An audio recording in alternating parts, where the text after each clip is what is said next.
Good morning, good afternoon, good evening, everybody. Today is August 31st, 2015. Time is 12:05 noon Eastern Time. My name's Jerry First, founder and director of Traders Education Network, also known as InvestorsEducationNetwork.com. Broadcasting the week ahead here on Capital Discussions. We're now broadcasting weekly at 12 noon instead of at 4:30. So please make a note on your calendars and tell all your friends and others that might be interested. Quick disclaimer basically is saying that Capital Discussions and Investors and Traders Education Network are bringing this to you strictly for educational purposes only. It's my opinion as to what I see on the markets and what I'm looking at, hopefully to help give you a sharper edge or at least an extra pair of eyes, ears, and maybe a second brain to help you make better independent decisions. Nothing that I say should be construed as, or nothing in this webinar in case somebody else chimes in, nothing should ever be considered to be a recommendation to buy or sell or take any action except for study, practice, review, and adjust. And that's the disclaimer. So what we do with the week ahead is we typically talk about what's on the schedule, okay? And this is from Econoday. And there's lots of economic calendars out there. And you can even look at it from just the U.S. perspective, or you can look at it from an international perspective. Lots of different calendars. Back when I was doing currencies, I was fully aware of when the European Central Bank is going to have their announcements, which is coming up this week, let alone the Australian European Central Banks, from Australia to New Zealand, watching everything around the world and understanding how things are all connected. And that's why I will be always showing you my 3x3 grids, which take a look at the currencies, the commodities, and the major U.S. indexes. So I always encourage audience participation, and so go ahead and type in your questions and so forth. So let's get started, the week ahead. So we're already Chicago Purchasing Managers Index has already come out, and it was above 50, well above 50, and so supposedly it was also mixed results overall. So why is Chicago PMI important? Well, back in the day when you could trust, these numbers, if there was a purchasing manager, back when I worked at IBM, I got started in the manufacturing floor after I got out of school, and I started as an engineer in the power supply area. Well, I mean, the more power supplies and circuit boards and integrated chips that we were buying did give a heads up into the economy as to whether or not, there's economic activity. A lot of people like to watch the transports because we have so much stuff coming into the country. So since we don't make stuff, which we have the manufacturing index coming out tomorrow, but now we want to see how much freight is being shipped and brought into the country and exported. That seems to be a much bigger concern, and so the transportation index is now more looked at as a heads up as to economic activity, both domestically and globally. So no more real announcements scheduled today, U.S.-wise. Tomorrow, automobile sales. There's a lot of people that say that there's a subprime market with 0% interest rates. A lot of people buying cars on no credit or bad credit, 0%. Lots of other rabbit holes you can jump down to. It's easy to go ahead and just walk in with some type of an ID card and drive off the lot with a brand new car, and well, I guess you could drive it south of the border or put it up on a ship and send it over to who knows where, and then just do it again. It's good for economic activity, right? So construction spending also coming out tomorrow, 10 o'clock. So you want to take a look at that. Here in South Florida, there is a lot of multifamily type homes being built as more and more people are renting now So the idea of a single unattached home without a homeowners association is becoming more and more rare. I don't know if you can even find a community where you can buy a home uh, free and clear of everything except your local tax government. So, excuse me one second while I cough.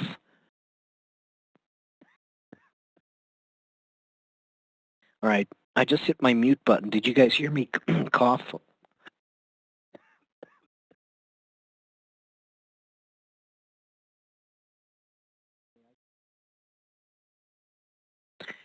All right, great. So at least I know my mute button works. All right. So that's Tuesday. Wednesday, what's coming up? Mortgage applications, and then we start leading into Friday's non-farm payroll report. Notice they still call it the non-farm payroll report because I don't know how many of you guys have been to Washington, but the U.S. Department of Agriculture has probably the largest row of buildings attached to the mall, the Washington D.C. Mall. It's incredible the size of that place. America was built originally as an agricultural economy, so they still call it the non-farm payroll report. God help me. Hold on one second.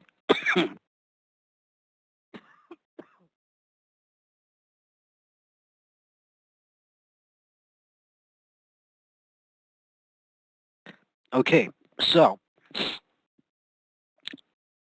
ADP comes out on Wednesday, and so that's a lot of people get paid through ADP, through major corporations and even small corporations.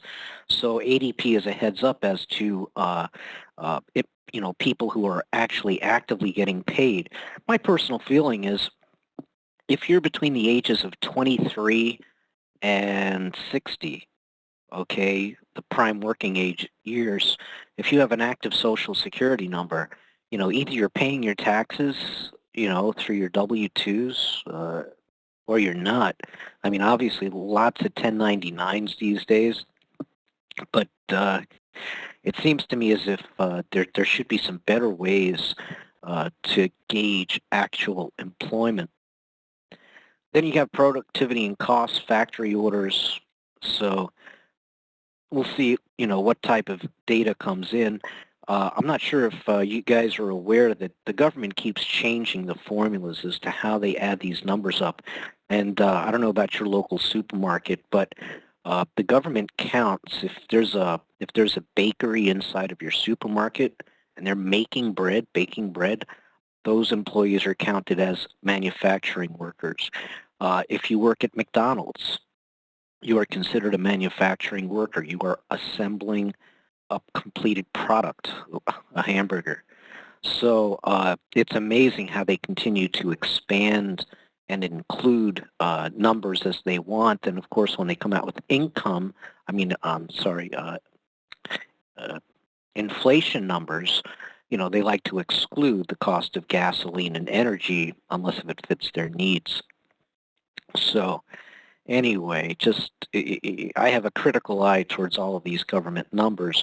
What I talk about all the time for a long time is that all of these scheduled announcements, okay, have to do with basically their volatility events that when it used to be Maria running around on the floor of the exchange, she had to, find out why was there a rally going on or why is there a, bear run going on. And so they would typically go ahead and quickly say, oh, well, it was the ADP report this morning. Even though the numbers came out one way, they can go ahead and say that it was because of those numbers that either beat expectations, met expectations, they had set expectations low. Yeah, I saw Kramer this morning talking about China's going to come out with their GDP, and they're expecting, the IMF is expecting about a 6.5 number. However, the consensus is going to be closer to 5. So Kramer says, why don't they just lower it to 5 so that if they get the 6, it'll be a huge beat, and if they come in with 5, it'll be in line with expectations. And so this is the game that's been being played for a long time. Lower your expectations and beat it. So So the bar is so low that the market can rally on what should have been bad news. They turn bad news into good news. So that's the spin control. Now, chain store sales is interesting. So you know those are your retail outlets, year over year, same store sales. That I would assume should be interesting to watch the consumer. Uh, Gasoline prices in South Florida are probably half of what it was 2 years ago, and that really is putting cash into the regular consumer's pockets. Uh, Instead of spending $50 to fill up a gas tank, they're spending 25, and that can add up. If you've got an Escalade, instead of $100, it's maybe $50. So the idea is that inflation numbers and consumer sentiment does count. Okay, so Friday employment situation. So non-farm payroll reports, the magic number is right around 220,000, but it's always, again, it's just a potential volatility event. The institutions and the powers that be and the plunge protection teams, if you do or don't believe in them, they'll just use these scheduled reports as potential excuses as to moving things around.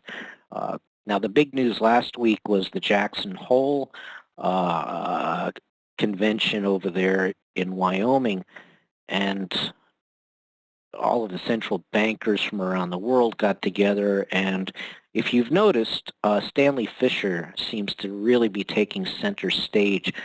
Janet Yellen really seems to be one of those people that she just looks uncomfortable. She's moving into the job, but Stanley Fischer looks like a tough guy that he's ready to go ahead and do whatever he thinks should be done, and he really doesn't care what anybody else thinks.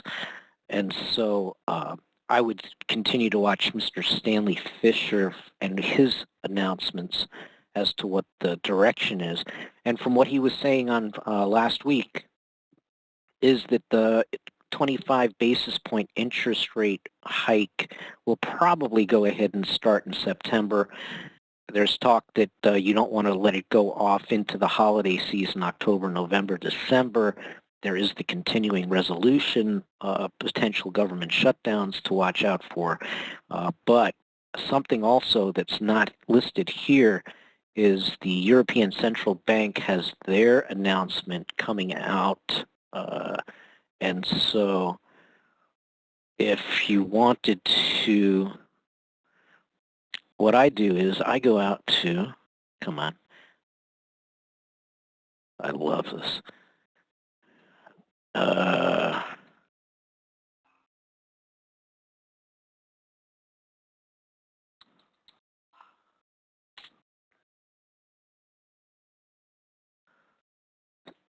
If you go to traderseducationnetwork.com, you've got several different economic calendars to pick from.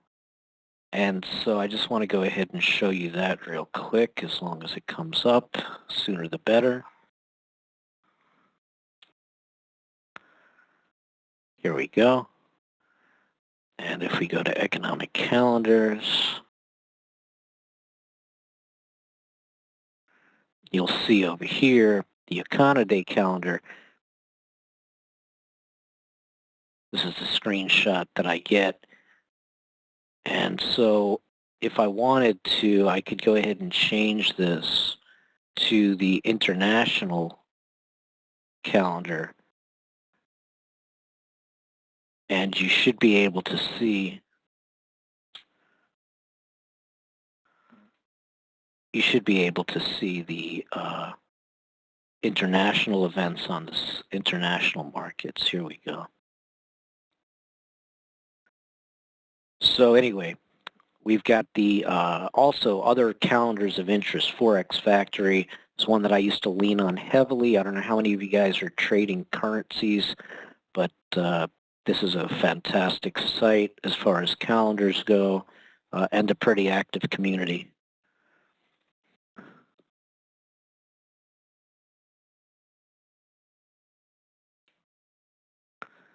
All right. I have to get this other phone call off of my table here. All right. So here is the 3x3 global grid, and I want to go ahead and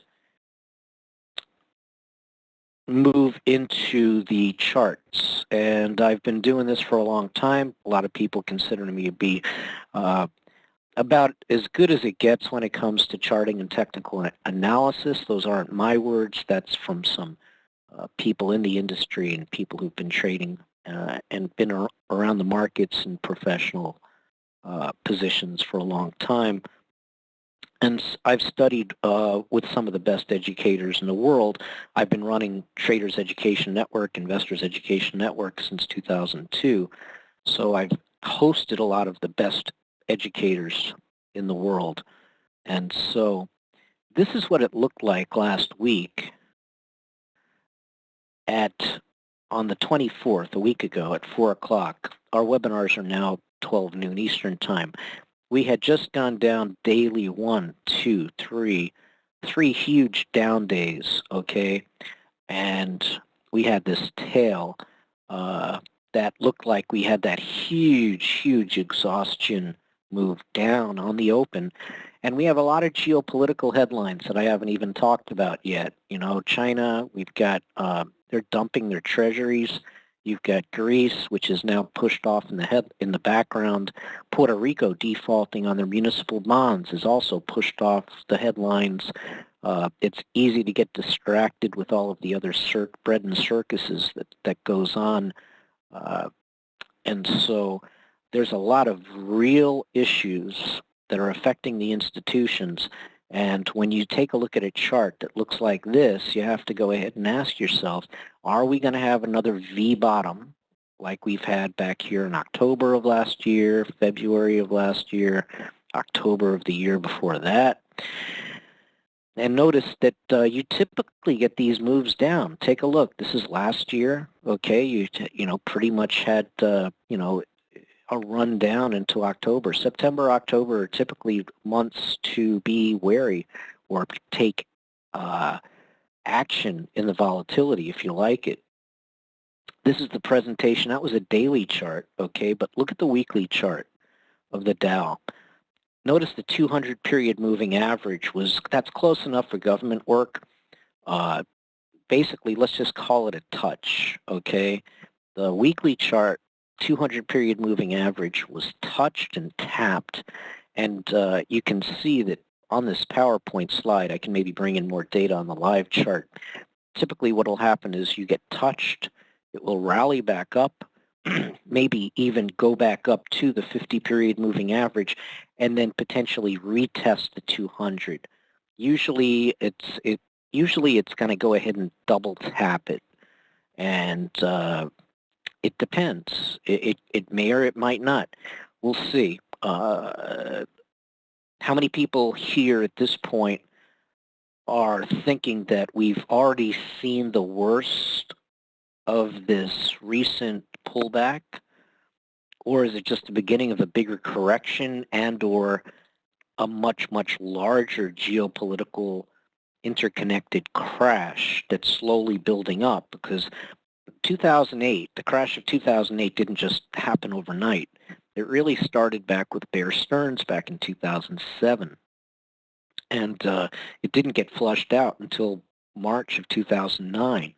So it was an event that actually took about over a year and a half to unwind.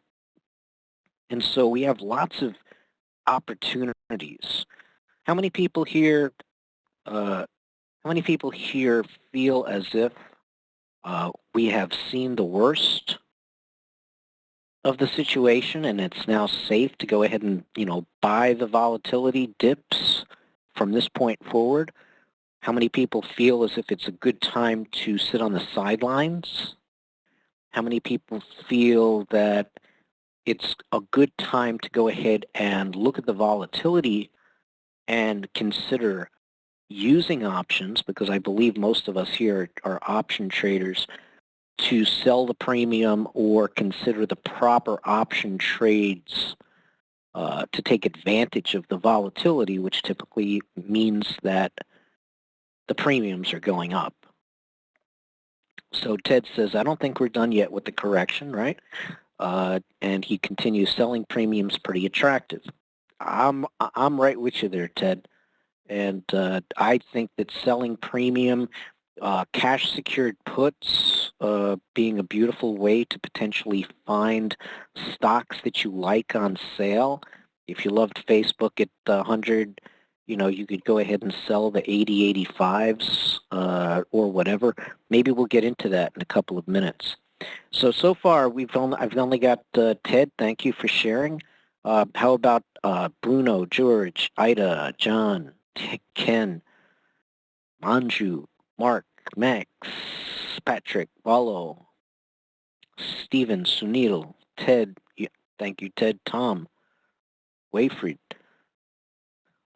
What are your thoughts? This is kind of like, the audience partition. Okay, so the question is, do you think that this is a good time to sit on the sidelines or to actively buy the dips now that the worst is over? Or do you think that we're still in the middle of it and you want to take advantage of the volatility? John says, not over yet. Tom says, market's rolling over. Sell the strength, sell the rallies is what Tom says. Okay, so we can sell the resistance, or we can buy the support, or we could sell the support, we could sell the resistance. Absolutely. Still in the middle. Okay, and so if we're in the middle, that if every one of us has our own opinion, and that's the beautiful thing about options. If you believe that we're in the middle, then you might want to do either, strangles or straddles. If you believe that the volatility is on the move, you go ahead and add that into your calculations. Butterflies work really good when you're right with time and direction. And buy when the market's full of blood. Yeah, Larry Williams is, when there's blood in the streets, buy with both hands, huh? The problem is you never know just how knee-deep it might get. So I'd love to see some more comments, but it looks to me as if most of you here, anybody sitting on the sidelines, Steve says, Jerry, if you look at the SPX, how long does the move after the squeeze subside? 8 to 10 weeks? After the squeeze. Every situation's different. If I was going to go ahead and bring up the S&P right now,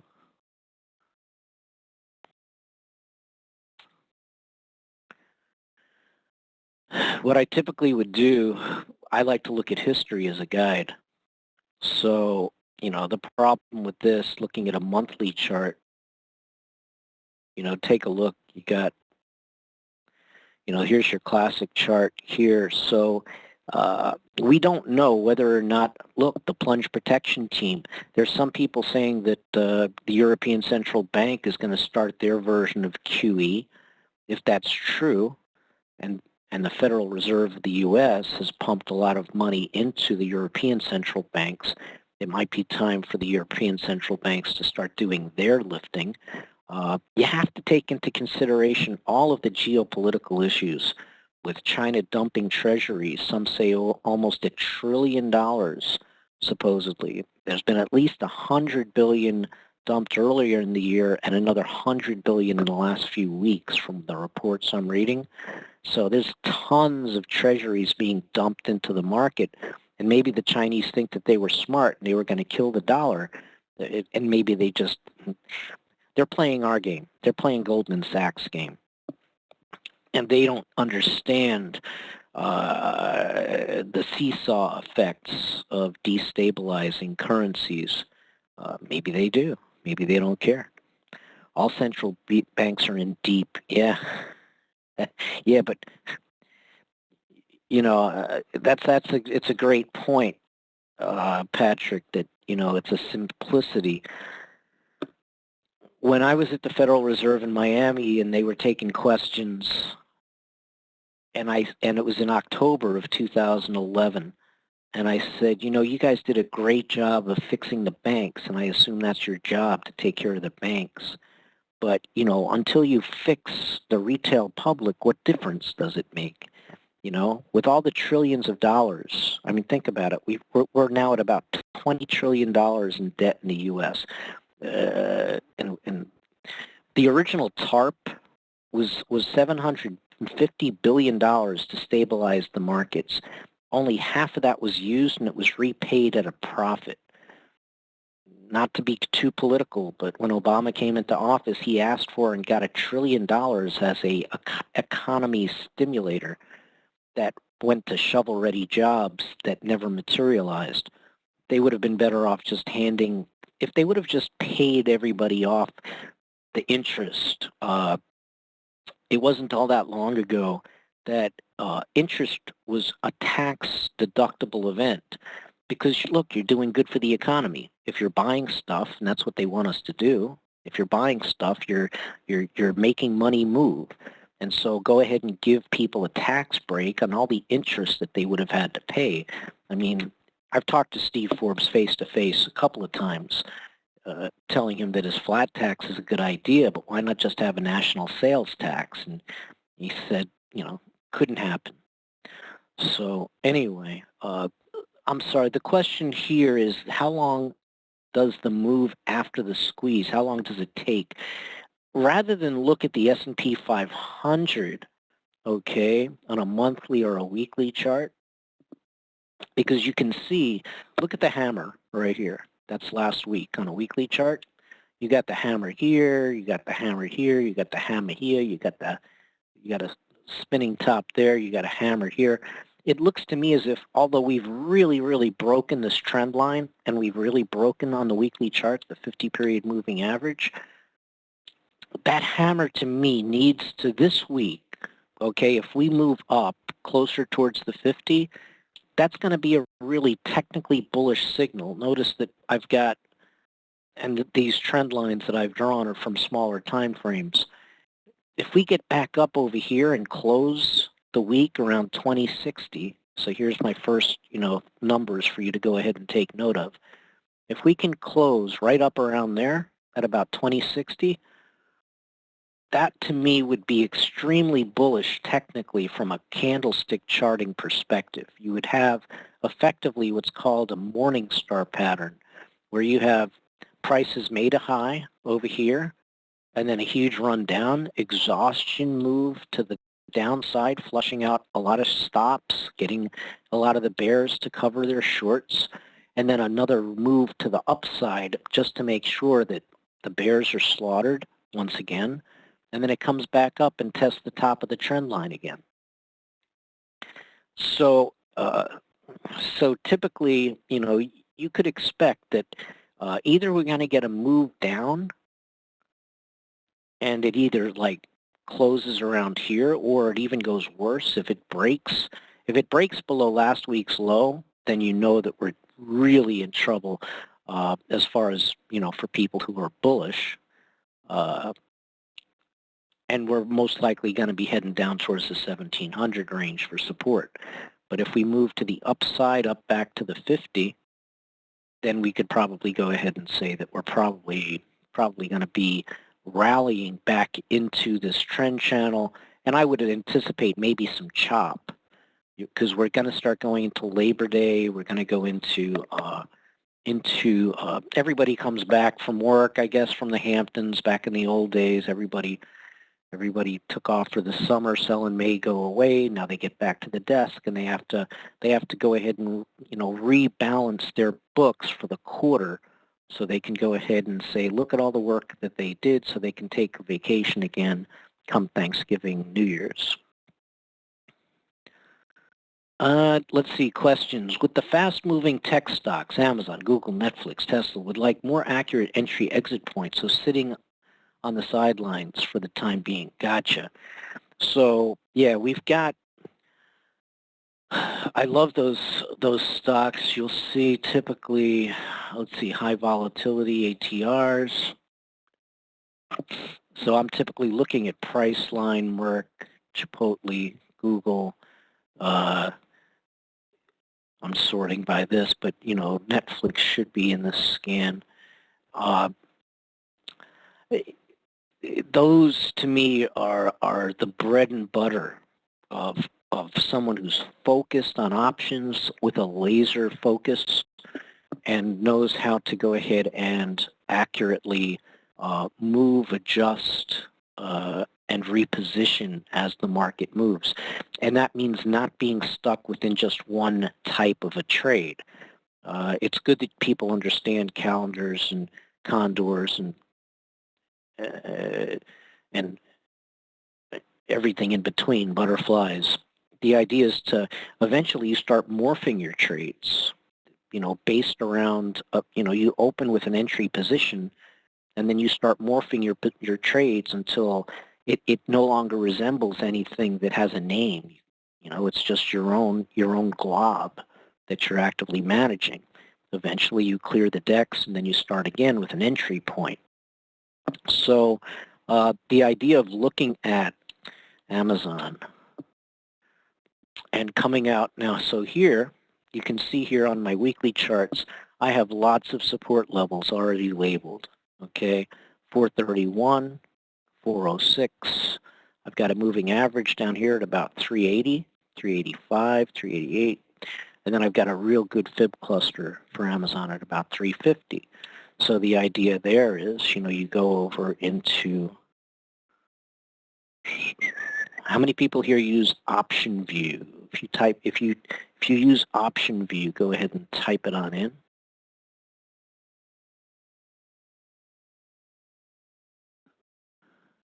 And if you want to learn how to use option view, I want you to be able to be aware you can contact me at myjerrybfirst@yahoo.com. And I do coaching and mentoring, and we're looking at putting together some training workshops here on Capital Discussions. But if you go to Traders Education Network and click on this tab up on top and get you a free initial consultation and help you learn how to use option view or just use my brain. You can rent my brain and my software as you learn the software. So if we look at option view, you can see we're trading at 517. We've got support, as I said, way down at 350, but also we could say 400. So that's a pretty big move from 516 to 400.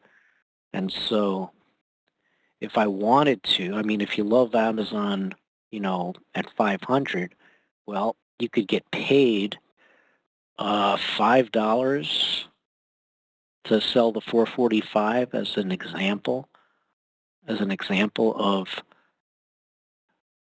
a cash secured put, and that's just right off the top of my head.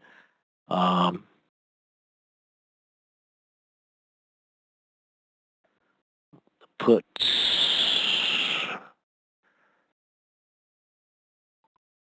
and I could even look at the weeklies. How many people trade weeklies? Can option view handle two underlyings, not just one? Overlaying two underlyings at the same time?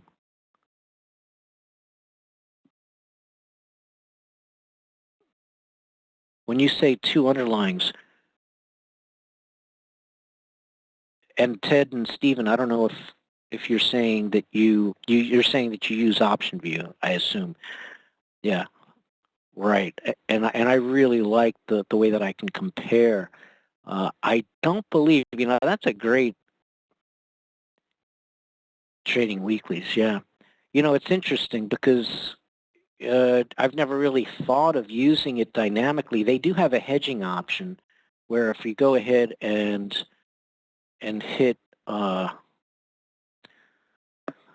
you can hedge your accounts and you can use a hedge finder, and that kind of aggregates everything that you're into at the time.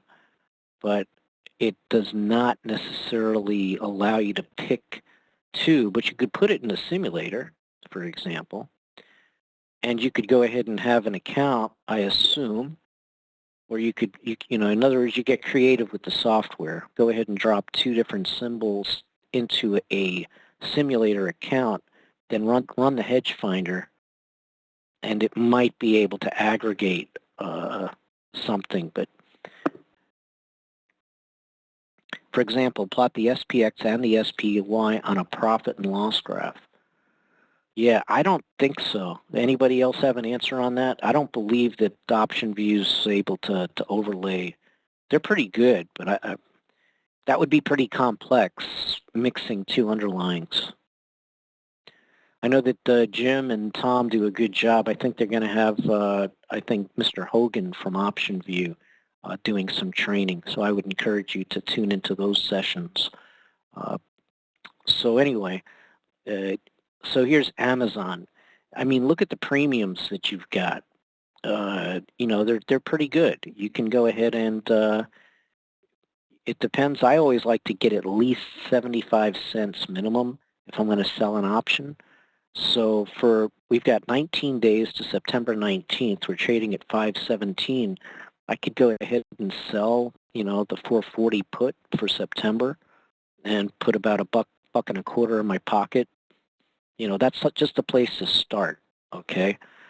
Speaking of starting, let me get through some more of the slides that I put together and make sure that I cover that. We're currently at about 1:45. So let me see this. All right, so this is the weekly chart. Very important to notice that, again, I want to make sure that we're not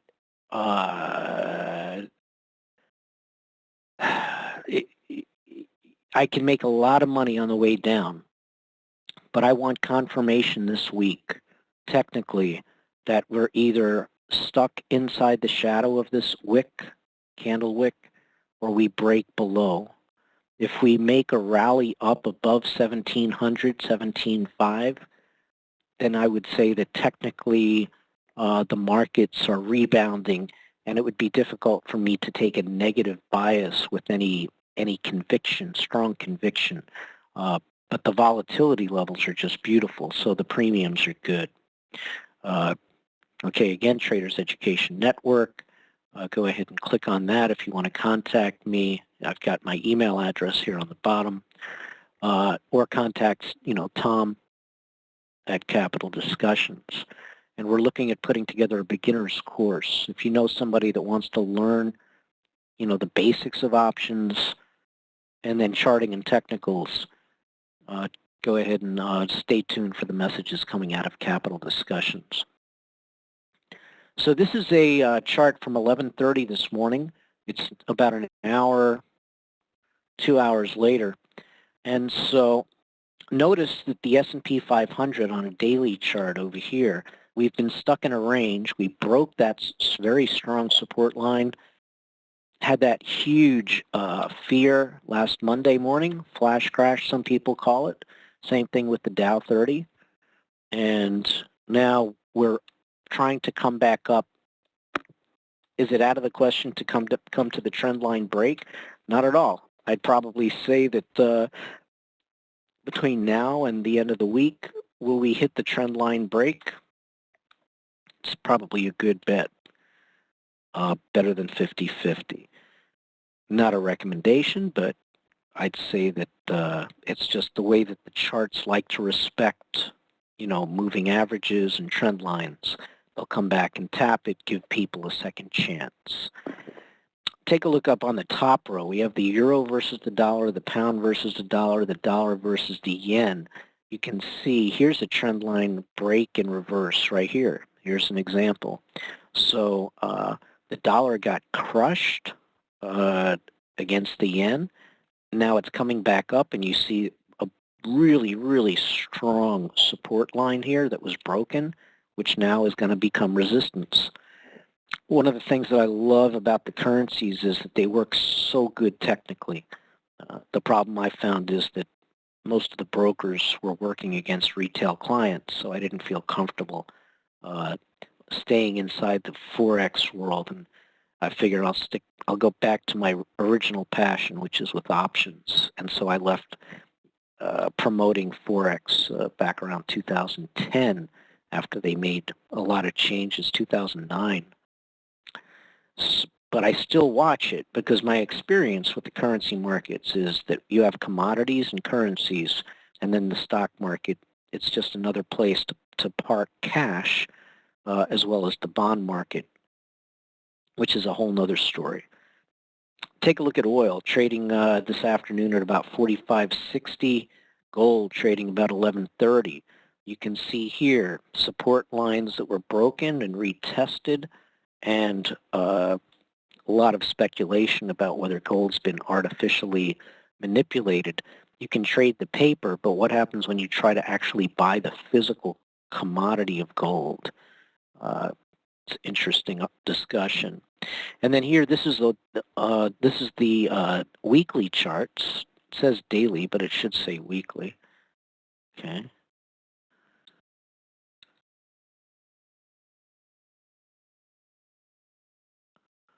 And you can see here on the Dow 30, which is what most people, the retail public is always still, conditioned to talk about the Dow 30.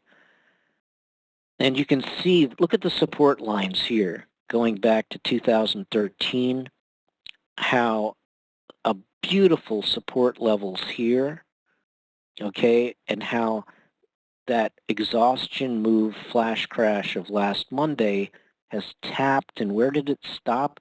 All you had to do was connect these two bottoms going back to 2012, 2013, and you had a potential target on the Dow right there. And so going from 18,000 to about 15,000 and change, a 3,000 point move on the Dow. Supposedly Nassim Taleb, is that his name, that did the Black Swan book? Supposedly his fund pulled in quite a bunch of money waiting for these Six Sigma events. Any idea why I can see the chat discussions? You can or you can't?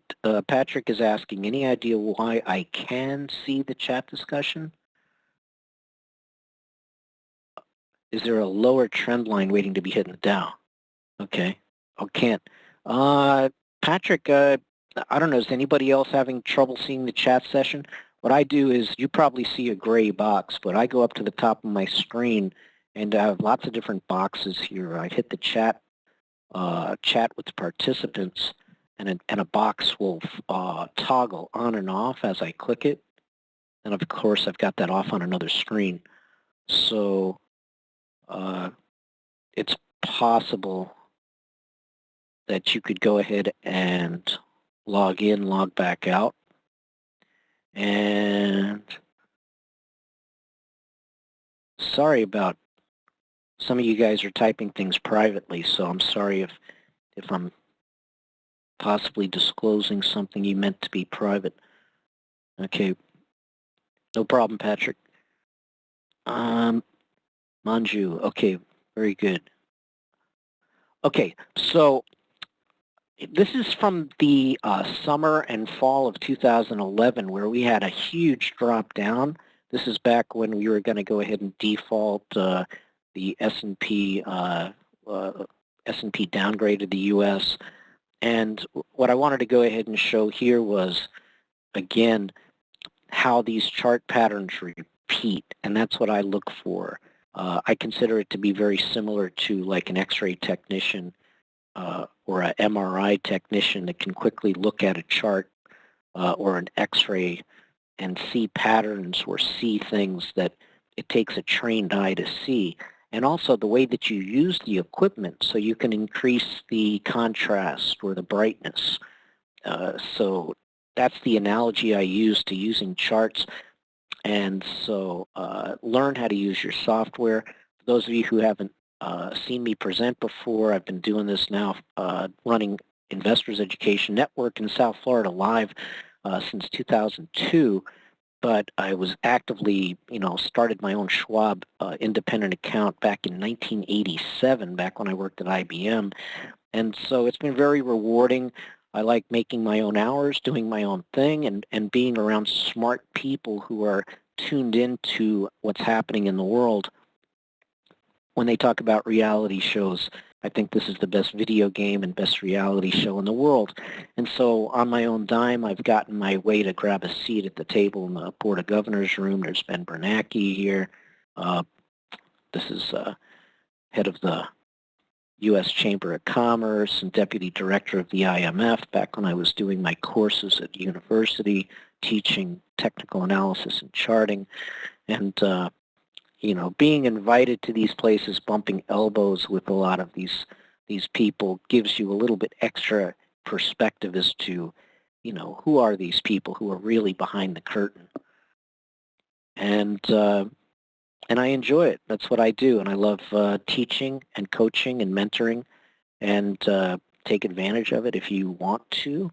It's I've been able to shorten people's learning curves extremely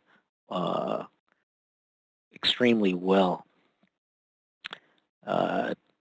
So there's a guy that used to work at Lehman, and he was very smart. He did spend quite a lot of money, but he had a lot of money on the line, and he was willing to pay a lot of money to pick my brain and other people's brains very quickly. It's something that you want to consider. All right, so anyway, these are charts back from August 24th last week. This is a 1-hour chart. It's just I have these charts. I will keep them most likely forever because these are snapshots in time that when you're looking at the right edge of the chart, it's hard to imagine, okay, after the chart gets built up, it's hard to remember that, when we were up here after we crashed down here last week, on the NASDAQ, on the S&P, on the 1-hour chart, notice the hammer again? Okay, we've got the same hammer on a weekly chart, different time frame, same pattern. And so this is how you get reminded as to, oh yeah, I've seen this before. And the more of these types of headline risks that you see, the more experienced you get. And so hopefully it will make you more prepared for the things coming up. All right, let's go out over to the live charts. Any questions, go ahead and type them on in. Somebody was asking earlier about some individual stocks, and I think it's worth looking at some of these. I like working with these names. Google, got a client, did fantastic. I'd call him lucky. He bought some 560 calls before earnings back about a month and a half ago. And so he bought the 560 calls. They had spiked up to over 700. He covered half of his position, and then he was, trying to figure out what do you do now that you've got so much, money to manage that he's smart because your emotions do take over. One of my seminars that I've done in the past on psychology of trading is, so you've entered a position. If the position is up, are you going to add to it, take money off the table, or close the position? If you're down in the position, are you going to hold on and follow your rules, or are you going to buy more? Are you going to double down? All of your emotions come into play. Beautiful thing with options is that you can take multiple strategies and you can really manage and hedge your results. So Google, again, with options, allows you to really profit from these huge moves. What about Priceline, guys? Did I see? I don't think you mentioned Priceline. Look at this. I was watching this. This is a weekly chart. Hit a peak of about 1330. Actually, it spiked and hit just about 1400. Wouldn't you have loved to have maybe, sold some calls up here at about 1400? And would it be time to potentially notice the 50-period moving average in the bottom of the trend channel right here? So we've got a Fibonacci support cluster at about 1130. If you want, call it 1150.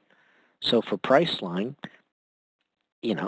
would it be smart to maybe look at selling the 1150 puts, cash secured if you have that much cash and wouldn't mind owning Priceline, or maybe even looking at the 1000s, 1050? What does OptionView say about Priceline? Let's take a look.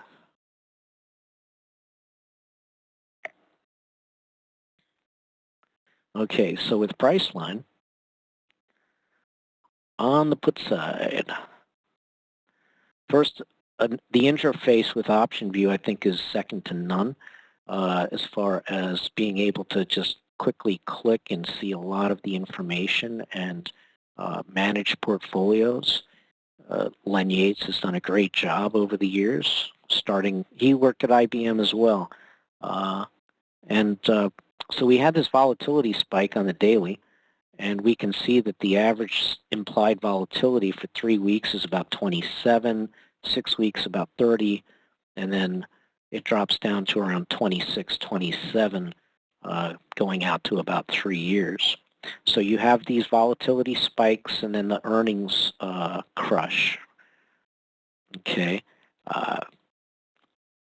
So that's one of the things that I look at. And so volatility right now in the 38th percentile ranking says that, you've got some premium to sell. If I go ahead and bring in some more strikes,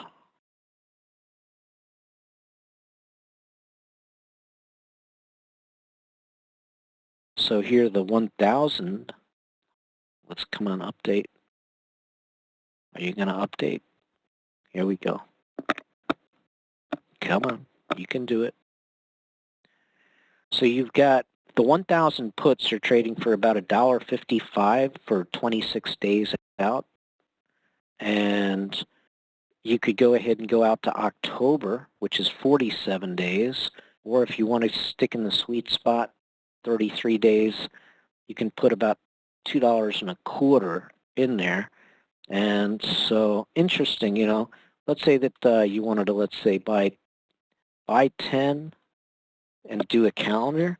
I personally don't like that idea, okay? But what I do with OptionView, I can isolate those 2 strikes.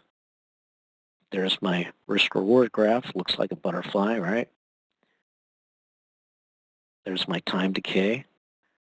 And what would be the difference if instead of doing that, what would happen if I sold 10 and bought the 990s?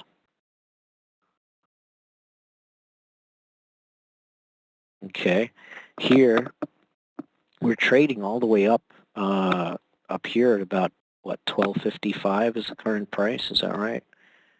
Let me just double check. 1257, right? So we're all the way over here. Our break even is all the way down here at about 1,000.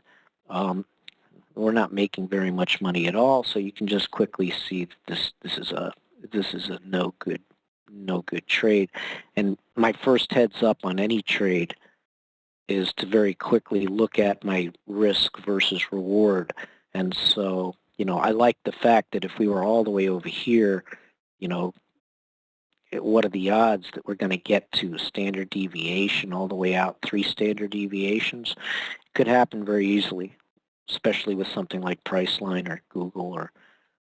But what I also would like to do, maybe in the future, what I do privately is I'll go into Trade Finder, and if somebody has a trade that they're looking at getting into it or they're already in, I can go ahead and tell them what I think I would do.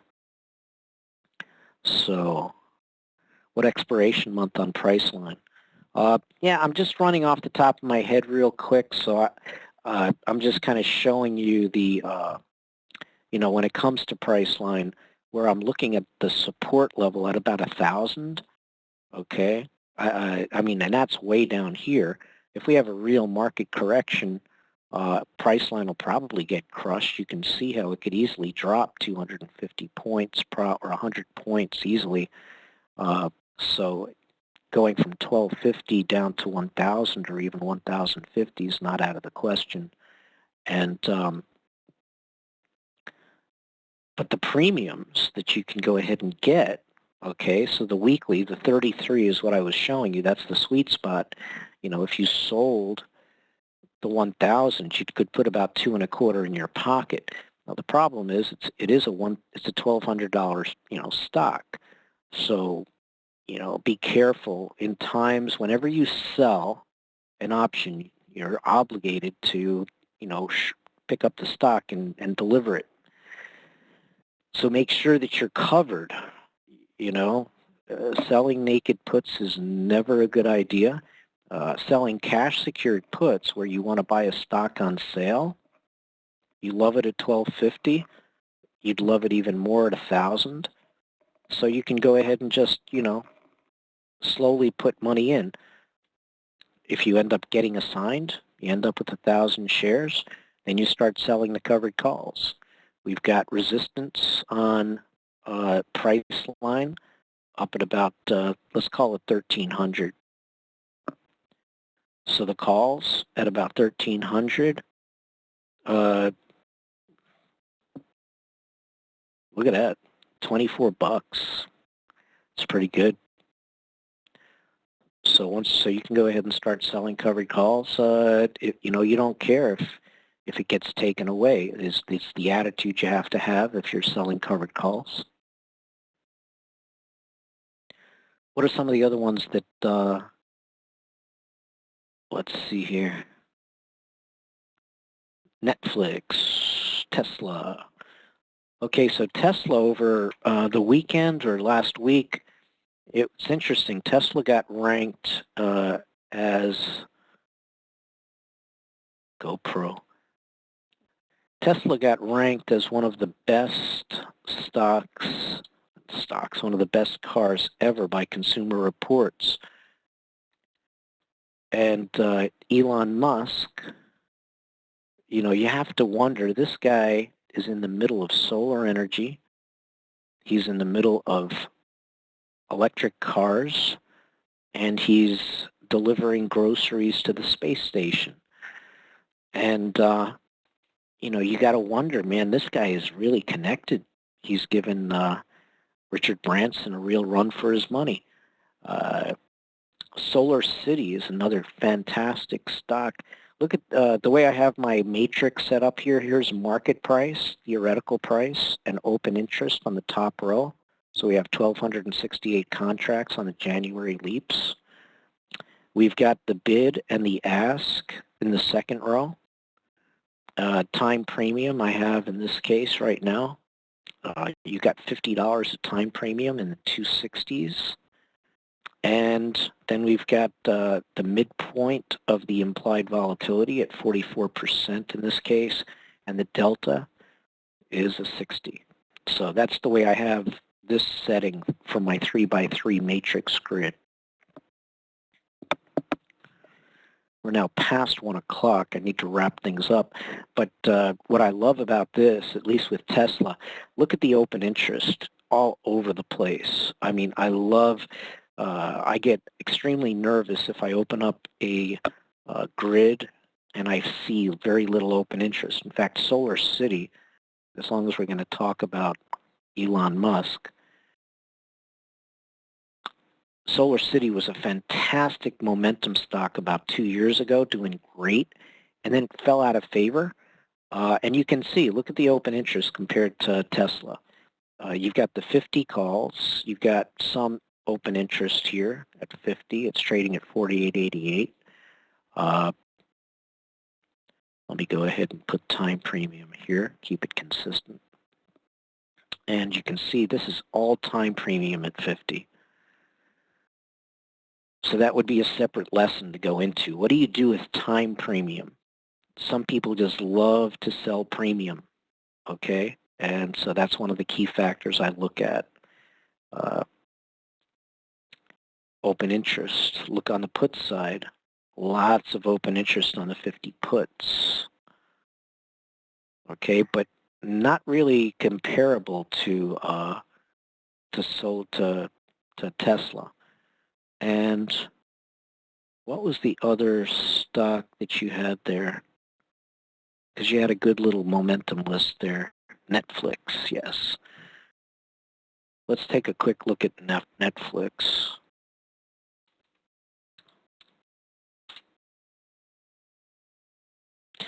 So here on a weekly chart on Netflix, you can see that if you would have loved the stock at 120, you could have picked it up at 86. We do have the 200 moving average down here at about 75. And so we're trading way back up at 116 now. So the idea being that the current price is really, that is pretty much a support resistance level. It's a cluster level right here, current price. And so what I would be doing is, if you're a believer in Netflix, how many people here, we've got, let me refresh here. I want a quick survey. How many people here, please type in, do you use Netflix? Yes or no? Do you use Netflix as a consumer?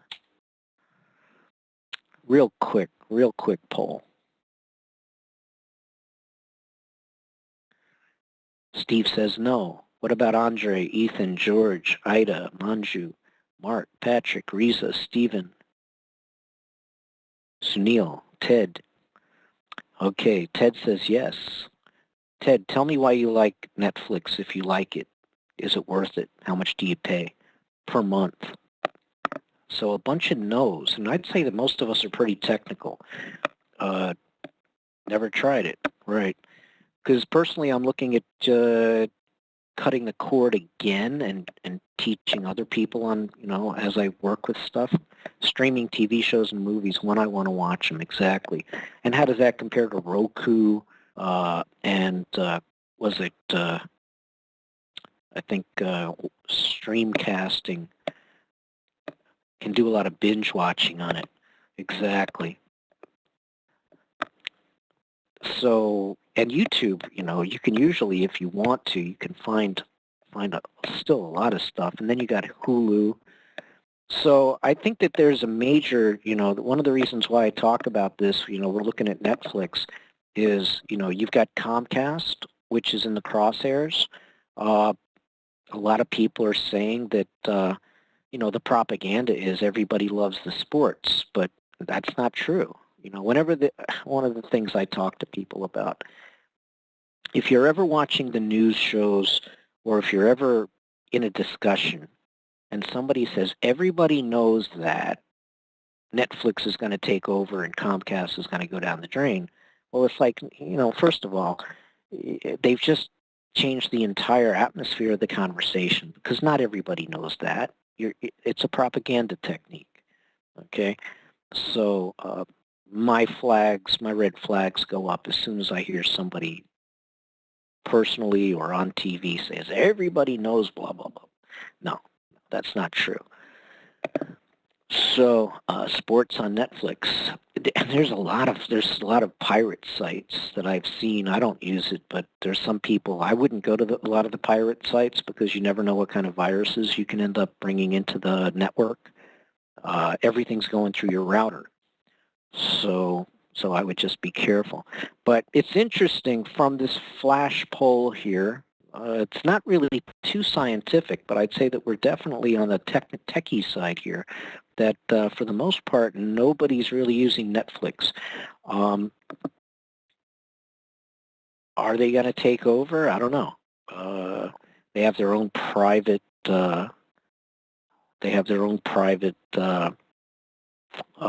content that they're creating. Notice we have a gap down here at 69 that needs to be filled. You see this gap? Notice the gap over here. There's a gap right here that got filled, and it got filled violently. But then you also have another gap all the way back here That gap goes back to, when was that? April of this year. So that was about 4 or 5 months ago. What are the odds that we come back down and fill this gap? Well, you've got the 200 moving average right down here with a fib cluster at 75. So why is that important?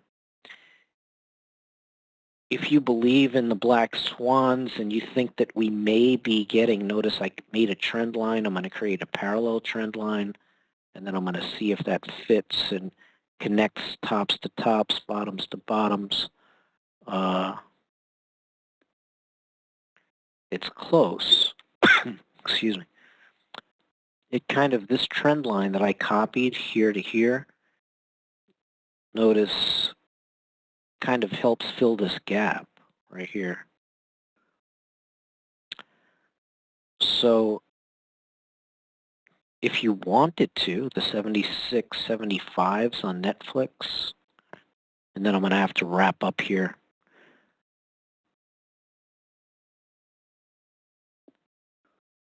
Let's go ahead and bring in, okay, large puts, include the leaps, and we've got 5-point intervals. We'll go 2.5.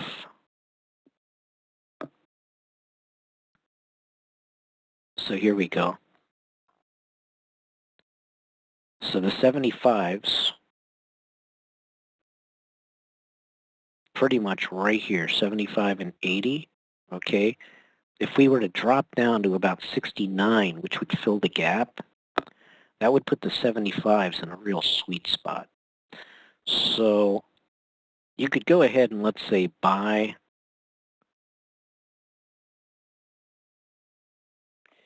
I don't know. What would happen if, let's say, that you just want to have 140 days, you know? I'm not even sure if I'd want to go out that long. If we're going to have a major pullback, I'd say it's going to happen by November. So instead of, how about 20 of these? Okay, if I buy 20 of those, it's going to cost me about $3,500 in requirements. If I buy 10 of these, it's going to be about $3,000, so it's pretty close for comparison purposes. So if I buy 20 of the November 75 puts and compare that to buying 10 of the January 75 puts, and then overlay, superimpose, and we can see that our risk is about the same. The risk is only off by 30,000 versus 35. Okay, but now the time decay. And also, let's take a look at the volatility chart real quick. So the implied volatility is 81. So extremely high volatility. This looks like an EKG where every earnings comes out and you get a vol crush. So we're buying expensive options. So we could potentially, in that case, we could do verticals. Okay. So here, selling the 70s and buying the 75s gives us a little bit of a nicer risk-reward graph. And the January, okay, superimpose, and you can tell that the risk is, well, it's a little bit more risk on this trade, but the reward is much, much better. And so my time expirations, let's say going to October 14th. Let's just go ahead and bring this down to one time decay line, and let's call it October 14th, 2015. And let's say that we're going to have a negative move in vol. Let's call it a negative, not much, negative 15 points. Just because it's at 85 right now. as a percentile ranking, and a 15-point move down in the vol would only bring us from the current 61 down to about the 40. So here,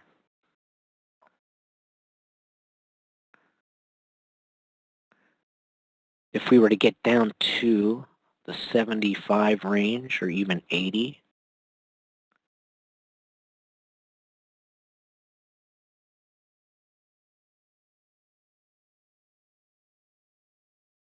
I'm such a perfectionist. All right, 79.92, good enough. Okay, so for about what? Maintenance, where's the maintenance on this? About $2,000. What's going on with OptionView lately? So for about $2,200, we get about a $6,000 gain going back to October 14th, okay? 10, 14, 15.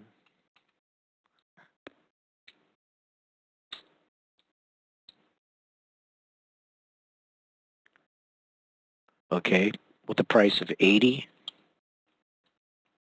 and a 15% drop in vol would give us about 134% yield on the trade. I don't know why they use the annual yield. It's not like you can do this every month, but they show you an 1,100 annual yield.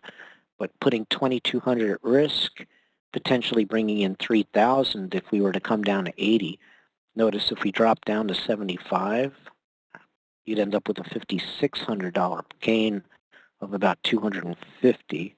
And where's our 50%? Let's say that we drop down to 85. Okay, 85 gives you about a 51%. So at that point, you could cover half and be on a free ride if it just drops down to 85. So I'm always looking to get to a free ride if I can go ahead and have a no-risk trade. Sometimes you kick yourself. Oh, what is this? Minus 10 plus 20. Oh, come on, Jerry.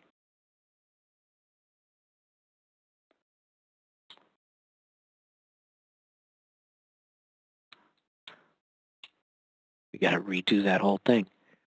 So that was not a fair comparison. Okay, that was the minus 20 plus 20 versus the plus 10 minus 10. Superimpose the two. Okay, now you can still see that this trade here has a much better risk reward, and those are the November 70, 75s. Okay, so that's just a real quick analysis of maybe a Netflix trade. So some people, the concept is fundamentally and technically, is the stock overvalued? According to this room, not too many people are buying Netflix as a consumer. So is it something that is overvalued at these prices? That's the question. You can see that spike down on Monday last week all the way down to 86 with a quick rebound. So when you see these huge volatility flash crash moves, you never know when that knife is going to continue to fall or if the ball is going to bounce and do a trend line retest. That's what I'm looking for, guys and gals and ladies and gentlemen and everybody in between. What I'm looking for is potential trend line retouching. So if we go back over to where I started from, I am looking at a potential retouch of this trend line right here on the Dow and on the S&P 500. We also have, we've already done that. We've already done a trend line break and retouch. And of course, for all of you Russell fans,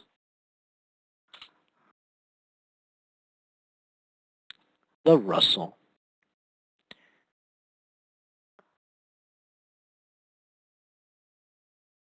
The Russell, obviously, a much more dynamic index. And so we're looking at retesting this support level, which is now going to be resistance at about 1173.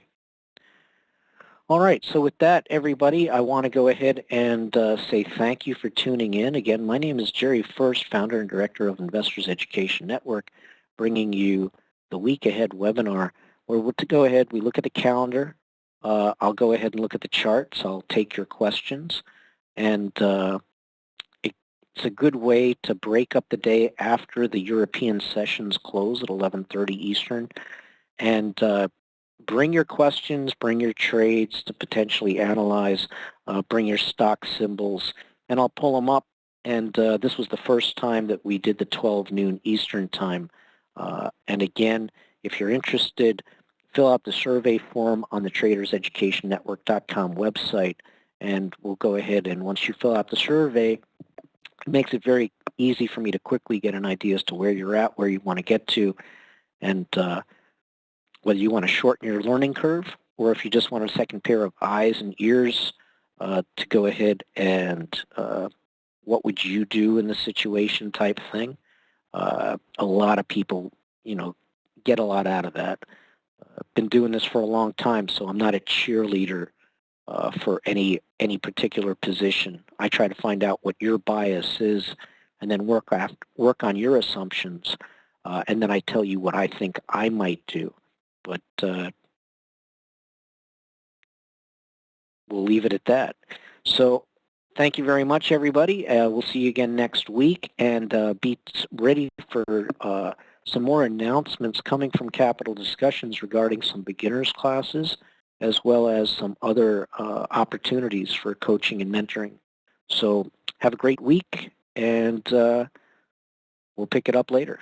All right. Thank you much, and thanks for your participation. Thank you, Steve and Ted and Mark, Ethan and Manju, and appreciate it. All right. Have fun. Bye-bye.